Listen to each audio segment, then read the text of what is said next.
নমস্কাৰ, মোৰ উন্নতি ভিডিঅ'লৈ আপোনালোকক সকলোকে পুনৰবাৰ বাবে স্বাগতম জনালোঁ। মই আজি বনালোঁ ফুলকবি পকৰি। ফুলকবি পকৰি বনাবলৈ অতি সহজ হয় আৰু খাবলৈ বহুত ভাল লাগে। আৰু সেইকাৰণে ভাবিছোঁ মই আপোনালোককো ভিডিঅ'টো দেখুৱাওঁ। আপোনালোকে লাষ্টলৈকে ভিডিঅ'টো চাই থাকিব। আৰু যদি আপোনালোকে মোৰ ভিডিঅ'টো প্ৰথমবাৰৰ বাবে চাইছে তেতিয়াহ'লে প্লিজ ছাবস্ক্ৰাইব আৰু লাইক কৰি দিব। এতিয়া আহকচোন মই ভিডিঅ'টো আৰম্ভ কৰোঁ।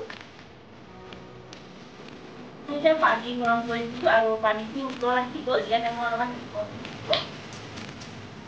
আৰু এইখিনি ফুলকবিটো মই এনেকৈ সৰু সৰুকৈ কাটি লৈছিলোঁ আৰু উতলা গৰম পানীখিনিতে মই এইখিনিতে দি দিছোঁ।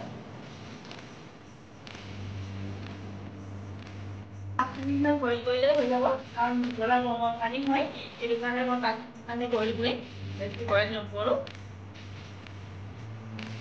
এনেকৈ বইল কৰি ল'লোঁ, এইখিনি মই এতিয়া নমাই দিম।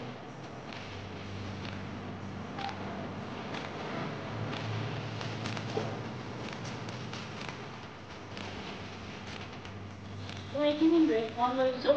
বেচনখিনি প্ৰথমতে মই মছলাখিনি অলপ মিক্স কৰি লওঁ। যিখিনি মই পিঁয়াজ মই এটা কাটি লৈছিলোঁ সৰু সৰুকৈ। মই এনেকৈ পিঁয়াজখিনি দি লওঁ। তাৰপাছত মই এইখিনি গোটা মছলা, চব মিক্স মছলা আছে।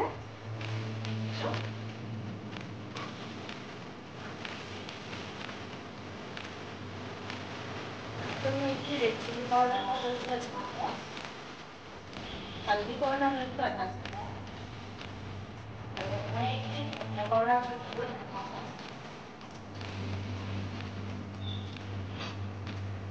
এইখিনি ভালকৈ মিক্স কৰি লওঁ লগতে।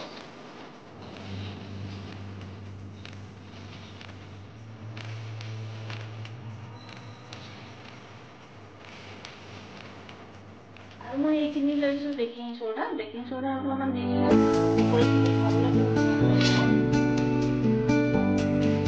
এইখিনি মই নিমখ লৈছোঁ, নিমখ আপোনালোকে জোখমতে ল'ব। আৰু এইখিনি মই পানীখিনি দি একদম কমকৈ পানীখিনি দি মই মিক্স কৰি ল'ম।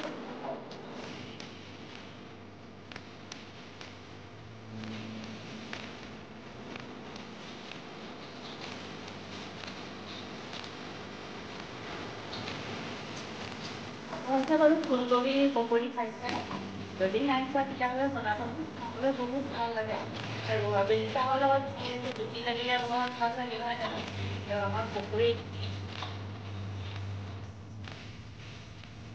মোৰ বেচনৰ বাটাৰখিনি ভালকৈ মই একদম মছলাখিনিৰ লগত মিক্স কৰি ল'লোঁ। এতিয়া মই এইখিনি বনাম। কবিখিনি মই ঠাণ্ডা কৰি লৈ এতিয়া মই এনেকৈ এটা জোখ মাৰি ল'ম।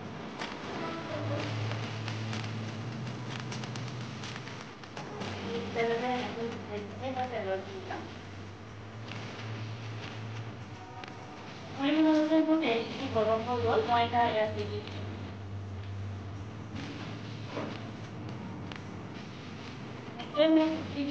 ফুলকবি এনেকৈ মই দি যাম।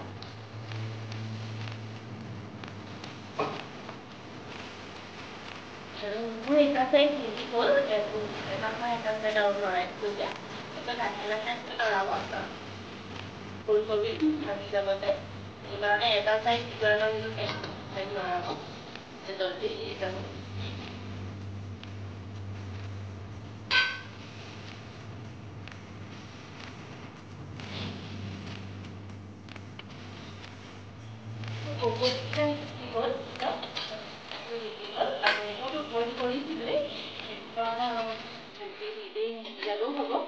এতিয়া মই এইখিনি নমাব পাৰিম।